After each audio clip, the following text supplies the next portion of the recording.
ഗോളം റൈറ്റർ സംജത്തിൻ്റെ കൂടെ തന്നെ പ്രവീൺ വിശ്വനാഥ്, ഡയറക്റ്റഡ് ബൈ സംജത്ത്. എനിക്ക് ഇതിൻ്റെ ടീമിലുള്ള അങ്ങനെ ഒരുപാട് ആൾക്കാരെയൊന്നും എനിക്ക് ഭയങ്കരമായിട്ടും അറിയത്തുമില്ല. സോ സ്റ്റാറിങ് ഇതിനകത്ത് മെയിനായിട്ട് ദിലീഷ് പോത്തനുണ്ട്, അതുപോലെ തന്നെ സിദ്ദിഖ്, അതുപോലെ തന്നെ സണ്ണി വെയിൻ ഒരു ക്യാരക്ടർ ചെയ്യുന്നുണ്ട്. ഇതിനകത്തുള്ള മെയിൻ ക്യാരക്ടർ ചെയ്തിട്ടുള്ളത് ആക്ച്വലി ദിലീഷ് പോത്തനും അതുപോലെ തന്നെ സിദ്ദിഖും ആണ് ചെയ്തിട്ടുള്ളത്. അതല്ലാതെ ഇതിനകത്തൊരു ACPയുടെ ക്യാരക്ടർ ചെയ്യുന്നത് രഞ്ജിത്ത് സഞ്ജീവ് എന്ന് പറഞ്ഞ പുള്ളിക്കാരനാണ്. പുള്ളിക്കാരനൊക്കെ പുതിയ ആൾക്കാരാണ്, ഞാനിതുവരെ കണ്ടില്ല. അതല്ലാതെ പിന്നെ നമ്മൾ ടിക്ടോക്കിലൂടെയും യൂട്യൂബിലേക്കൂടെയൊക്കെ കണ്ടിട്ടുള്ള കാർത്തിക് ശങ്കർ ഇതിനകത്തൊരു ക്യാരക്ടർ ചെയ്യുന്നുണ്ട്. അതുപോലെ തന്നെ ചിന്നു ചാന്ദിനി എന്ന് പറയുന്ന അവരും വന്നിട്ട് നമ്മൾ കണ്ടുപരിചയമുള്ള ആൾക്കാരാണ്. പിന്നെ അലൻസിയർ ഇതിൻ്റെ അകത്ത് ഒരു ക്യാരക്ടർ ചെയ്യുന്നുണ്ട്. സോ ഇവരൊക്കെയാണ് ഇതിനകത്ത് കണ്ടുപരിചയമുള്ള മുഖങ്ങൾ. ബാക്കി ഈ സിനിമയിലുള്ള എല്ലാവരും കംപ്ലീറ്റ്ലി വന്നിട്ട് പുതുമുഖങ്ങളായിട്ടുള്ള ആൾക്കാരായിട്ടാണ് ഞാൻ വേറെ ഒരു സിനിമയിൽ അവരെ കണ്ടിട്ടില്ല. സോ ഈ സിനിമയുടെ ഫ്രഷ്നെസ്സും അത് തന്നെയാണെന്നാണ് എനിക്ക് തോന്നുന്നത്. കാരണം ഗോളം എന്ന് പറയുന്ന സിനിമ കഴിഞ്ഞ ആഴ്ചയാണ് ഇറങ്ങിയത്. അപ്പോൾ കഴിഞ്ഞ ആഴ്ച വന്നിട്ട് വേറെ വലിയ സിനിമകളൊന്നും വന്നിട്ടുണ്ടായില്ല മലയാളത്തിനെ സംബന്ധിച്ചിടത്തോളം. ഗുരുവായൂർ അമ്പലനാളിലും അതൊക്കെ തന്നെയാണ് പോയിക്കൊണ്ടിരുന്നത്. അപ്പോൾ ഈ സിനിമയ്ക്ക് നല്ലൊരു വേർഡ് ഓഫ് മൗത്ത് വരുന്നതായിട്ട് അറിയാൻ വേണ്ടി പറ്റി. സോ അങ്ങനെ നോക്കുന്ന സമയത്ത് നമ്മൾ ഉള്ള ബാംഗ്ലൂരിലും ഈ സിനിമയുണ്ട്. നമ്മൾ ചൊവ്വാഴ്ച ഇത് കാണാൻ വേണ്ടിയിട്ട് ബുക്ക് ചെയ്യുന്ന സമയത്ത്, ചൊവ്വാഴ്ച പോലത്തെ സമയത്ത് രാത്രി 9:45 അത്യാവശ്യം ബുക്കിംഗ് ഉണ്ടായിരുന്നു ആ തിയേറ്ററിൽ. അതുകൊണ്ട് നമുക്ക് മനസ്സിലാവും ഒരു സിനിമ ആൾക്കാരും മരവും ഒന്നും ആവശ്യമില്ല.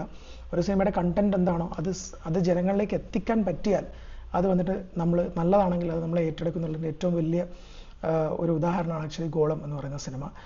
സംജത്ത് ആൻഡ് അതുപോലെ തന്നെ പ്രവീൺ വിശ്വനാഥ് ഇതിൻ്റെ ഡയലോഗ്സ് ആൻഡ് ഇതിൻ്റെ സ്ക്രീൻ പ്ലേ എഴുതിയിട്ടുള്ള ആൾക്കാർ എക്സ്ട്രീം ആയിട്ടുള്ളൊരു റിസർച്ച് വർക്ക് ആക്ച്വലി ഇതിനു വേണ്ടി നടത്തിയിട്ടുണ്ടെന്നാണ് എനിക്ക് ഫസ്റ്റ് തോന്നിയിട്ടുള്ളത്. കാരണം ഇത്തരത്തിലുള്ളൊരു ഒരു ത്രില്ലർ സ്വഭാവമുള്ളൊരു സിനിമ എടുക്കുമ്പോൾ നമ്മൾ എല്ലാ ലൂപ്പ് ഹോൾസും അടച്ചിരിക്കണം. അപ്പോൾ അത് ഫസ്റ്റ് സിനിമ ആയതുകൊണ്ട് തന്നെ, ഫസ്റ്റ് സിനിമയാണെന്ന് എനിക്കറിയത്തില്ല, സോ ഫസ്റ്റ് സിനിമയാണെങ്കിൽ ആയതുകൊണ്ട് തന്നെ അടച്ചുറപ്പോടുകൂടി എഴുതാൻ വേണ്ടിയിട്ട് ആക്ച്വലി സംജത്തിനും പ്രവീണിനും പറ്റിയിട്ടുണ്ട്. പിന്നെ ഇതിൻ്റെ അകത്ത് എടുത്ത് പറയാനുള്ള ഇതെന്ന് പറയുന്നത്, ഇതിനകത്ത് രഞ്ജിത്ത് എന്ന് പറയുന്ന ഒരു ACPയുടെ റോൾ ചെയ്തിട്ടുള്ള പുള്ളിക്കാരൻ ആക്ച്വലി വേറെ 2-3 സിനിമയിൽ ഉണ്ടെന്നൊന്നും എനിക്കറിയത്തില്ല, ഞാനൊന്നും കണ്ടിട്ടില്ല. പുള്ളി വളരെ ഗംഭീരമായിട്ട് ഈ സിനിമ ആക്ച്വലി കൺസീവ് ചെയ്തിട്ടുണ്ട്. ഒരു പോലീസിൻ്റെ ഒരു ബോഡി ലാംഗ്വേജും കാര്യങ്ങളൊക്കെ വന്നിട്ട് വളരെ ഗംഭീരമായിട്ട് ചെയ്തു. വളരെ സിമ്പിളായിട്ടുള്ള ഒരു ഏരിയയിൽ നടക്കുന്ന ഒരു കഥയാണ്, ഒരു ദിവസം നടക്കുന്ന ഒരു കഥ, അതിൻ്റെ ചുറ്റുപറ്റിലൊരു അന്വേഷണമാണ് ആക്ച്വലി ഈ സിനിമ. ഈ സിനിമയുടെ കൂടുതൽ കഥയിലേക്കും ഡീറ്റെയിലേക്കും പോകാൻ പറ്റില്ല, അത് കംപ്ലീറ്റ്ലി സ്പോയിലറായി പോകുന്നതുകൊണ്ട് തന്നെ ഞാൻ അതിനെപ്പറ്റി ഒന്നും പറയുന്നില്ല. പക്ഷേ റീസെൻ്റ്ലി വന്നതിൽ വെച്ച് മലയാളത്തിൽ ഏറ്റവും ഗംഭീരമായിട്ടുള്ളൊരു ത്രില്ലർ എക്സ്പീരിയൻസ് ആയിട്ടാണ് എനിക്ക് ഈ സിനിമ തോന്നിയിട്ടുള്ളത്. അതിൻ്റെ മെയിൻ ആയിട്ടുള്ള റീസൺ എന്ന് പറയുന്നത് ഇതിൻ്റെ സ്ക്രീൻ പ്ലേ തന്നെയാണ്. കാരണം ഇത് ഫസ്റ്റ് നമ്മളിത് ബിൽഡ് ചെയ്ത് കൊണ്ടുവരുന്നു, അതിനുശേഷം ഇതിൻ്റെ സെക്കൻഡ് ഹാഫിലേക്ക് വരുന്ന ഒരു സീറ്റ് എഡ്ജി ആയിട്ടുള്ള ഒരു സ്ക്രീൻ പ്ലേ ആണ് ആക്ച്വലി ഈ സിനിമയുടെ ഏറ്റവും വലിയ ഹൈലൈറ്റായിട്ട് തോന്നിയിട്ടുള്ളത്.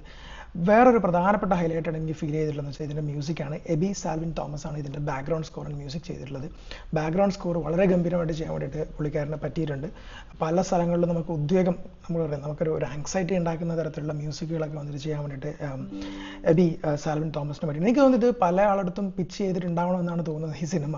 അപ്പോൾ ഈ സിനിമ വന്നിട്ട് പുതിയ ആൾക്കാരായതുകൊണ്ട് തന്നെ പല രീതിയിലും ഇത് വന്നിട്ട് നടക്കാതെ പോയതാവാം, അങ്ങനെ ആയിരിക്കും ഇങ്ങനെ വന്നില്ല. പക്ഷേ അത് ഗംഭീരമായിട്ടുള്ള രീതിയിലേക്ക് വന്നിട്ടുണ്ട്. കാരണം ഇതിൻ്റെ അകത്ത് ഒരു 10-14ഓളം വരുന്ന ആർട്ടിസ്റ്റുകളുടെ ആവശ്യമുണ്ട്. സോ ആ ആർട്ടിസ്റ്റുകളൊക്കെ പുതിയ ആൾക്കാരായതുകൊണ്ടാണ് നമുക്ക് ആ ഒരു ഫ്രഷ്നെസ് ഫീൽ കിട്ടുന്നത്.